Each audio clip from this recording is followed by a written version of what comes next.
You're watching Esports Center, and today we got a special show for you. I do love hearing the stories behind the players, behind the teams, but as I talk about esports gamers, it really made me curious who a typical esports gamer is. What's the profile? Are they all, guys and girls that have been playing video games since they were kids? And I've been pretty shocked to find out that that is not the case. So, can you spot an esports gamer?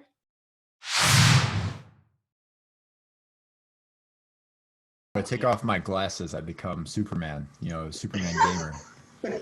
I'm actually Clark Kent. Okay, sorry, I thought that was funny. So Charlie, are you telling me that all three of these students are on your esports team? Oh yeah, not only are they on my esports team, they are on one of my best performing esports teams. I love to hear that they want to make a career out of esports, and I'd love to hear a little bit more about what that journey was to figuring out a career in esports and how to be a top competitor like these guys are, and gals. So Emily, let's start with you. What was your degree plan before, and how has it shifted to really support your dreams that you have for esports? Before esports, I envisioned myself becoming a music performer and music teacher, specifically for violin. I wanted to go for violin performance and teaching. I was applying for colleges on violin, and in my heart, I didn't feel ready. And so that's when I decided to settle with SUNY Canton in the beginning, just to get general education stuff out of the way. And then once I felt ready enough, I was going to go back to my music colleges and continue my degree. On my journey, that's when SUNY Canton opened up esports, and I explored it just as like a hobby, something to do to get myself connected on campus at first. And I pretty much became hooked instantly with esports, being a captain, being in a team environment and really like competing my heart out. It's like kind of like the same as, performing on the violin as it is to performing on the stage for esports. You work very hard to put something together to showcase for the world.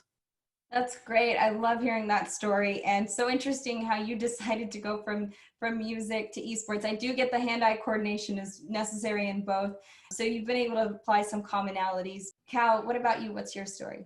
My story was video games from very early age, hearing about my dad on a tournament, played the first game with him. He showed me the ropes at the age of 1 on Halo. I was really not good at it. Video games continue to be his way of life with the story of him in the tournament. And it just went from there. So you kind of always knew that you wanted to do it, right? I mean, you've had exposure, sounds like, since you were a kid, and it sounds like it's been a part of you. How did you find a way to apply it to a potential career path with your degree plan at SUNY Canton? I liked the video games. It was a way of life. I loved them. I played them almost every waking hour that I wasn't at school. I found out that I could actually go to school for game design, and perhaps with that, I could work on a game that would be big for esports. Like at the time, Overwatch wasn't out, but as an example, I could make the next Overwatch. That was my game plan. So you were inspired by the games that you'd been playing to game developer to get these types of games that you love so much out there for the next generation. And by the way, I hear that you are top 200 in North America for the game of Overwatch. And that's pretty impressive. Yeah, so I've kind of taken Cal under my wing. I see an extreme amount of potential in his ability to be a support player. And for those that don't know esports, a support player is someone who keeps their team alive. Same for my dang. Both my and Cal are my support players, and support is a critical role, a fundamental role to any team, especially a game like Overwatch where it requires intense communication.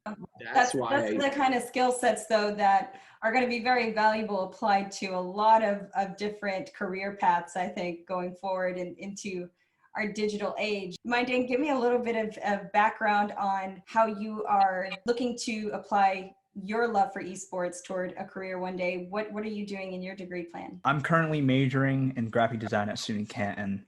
And, with esports, it's not just about the pro players. It's an entire industry with many roads that people can take. And graphic design is an interest that I've been taken to, and I want to put my craft into esports. Yeah. That's awesome. So we got a future graphic designer here who's going to be making the next best avatars for us. We got a game developer over here who's going to intensify Overwatch and make new games that we'll all lose at, or at least I will. Emily, how do you plan on applying your passion? Are you going to be the top competitor in esports at your game of choice? I really thought, especially in the beginning, that I was going to be a hardcore competitor. I wanted to be the next professional player, especially for females. The female representation in competitive esports is very small compared to male representation in professional sports. I think that I have kind of, over the years, have found a love for management, team management, coordination. I would love to be a team manager or like a coach for a team, especially. That's so cool to see how you're all competing today and enjoying the game as college students, but finding ways to apply your future and degree plan towards staying in the field of esports. I love it, and I wish you all the best. That's all we have for Esports Center today. Make sure to tune in next week as we capture who's remaining into quarterfinals and championship week.